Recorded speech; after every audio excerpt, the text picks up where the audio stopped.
Hi everyone, welcome to my PardesLine YouTube channel. In this second video, we are going to see together the tools that we need to use for 3D computer vision and also to write some code together. So first of all, let me share my screen. The first thing you need to do is to download Anaconda, okay, the world distribution for data scientists, then also to download the Visual Studio Code. I'm going to share the links with you. You can have a look to the Open3D package, to the PyVista package, and also you need to download the MeshLab tools, the MeshLab software, in order to manipulate and visualize out of Python the 3D object.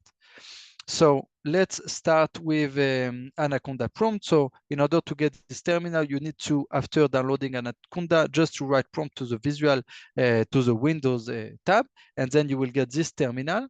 So the first thing is to Conda create an environment using /n, the name of the environment you want to create, then to Python and the version of Python you want to have, so 3.10 in my case, then to activate this environment, and then to install Open3D or other packages you want to work with. Then you can open the Visual Studio Code IDE that you have, and you can start working. So I already prepared this piece of code for you to work with me together. So let's first of all import Open3D, NumPy, and also Open3D and NumPy. Okay. Then what we need to do is to download, okay, to download a PLY.cloud from the Open3D dataset. We can see here the NP for NumPy and the PLY.cloud, which already contain the Open3D dataset, and then the PCD, which contain the path of the Open3D dataset here, and then to analyze what inside the array.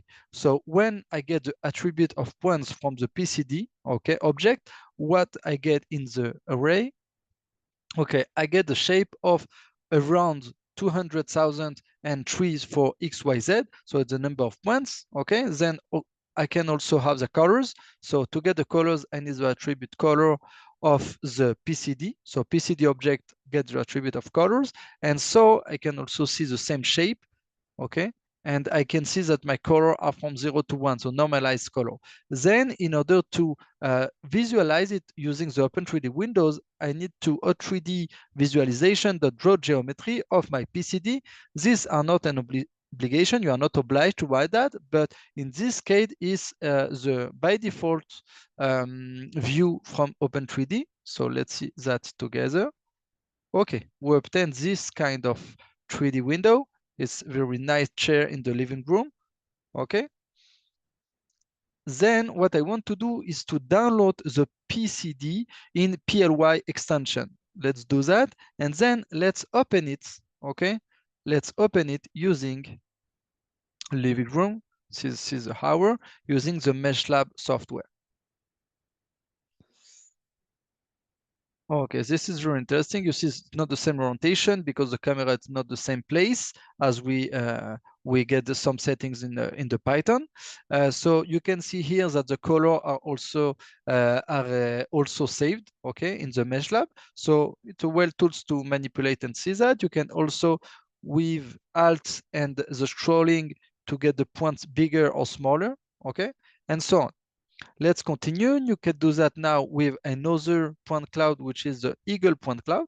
Okay, let's go ahead with another kind of visualization. So now it's not draw's visualization, but it's visualization.draw. It's another kind of visualization. Then you can also save it in PLY. Also, PCD is always saved to PLY. Also, you can save in a NumPy array if you want. Okay, now I want you to create like a point cloud from a NumPy array. Point cloud for Open3D, but from a NumPy array. How to do that? So I suggest to create a function, okay? This function is working like that. PCD of a NumPy array. It will be the PCD equal to the geometry.pointCloud of the Open3D, and we assign to the points of the PCD object a utility.vector3D vector of the array. And then this is our Open3D object, okay? So my NumPy array will have 1,000 of points randomly, and then PCD equal to my PCD O3D, this is my function of my array, and then I can visualize that, okay? This is my NumPy array randomly, and then I can also, again, to save it, and you can see when I saved the random points.ply, I can also again visualize it using the MeshLab software. Okay, be aware that we don't have the colors. Why? Because in Open3D, the default colors are based on the distance, okay, distance map from center of the world. When here we don't have the colors because we haven't saved color in the PCD point cloud. Okay, in the next video, we are going to see together how to manipulate, how to do some processing on the point cloud, and let's go ahead. Thank you for listening, and please subscribe the channel.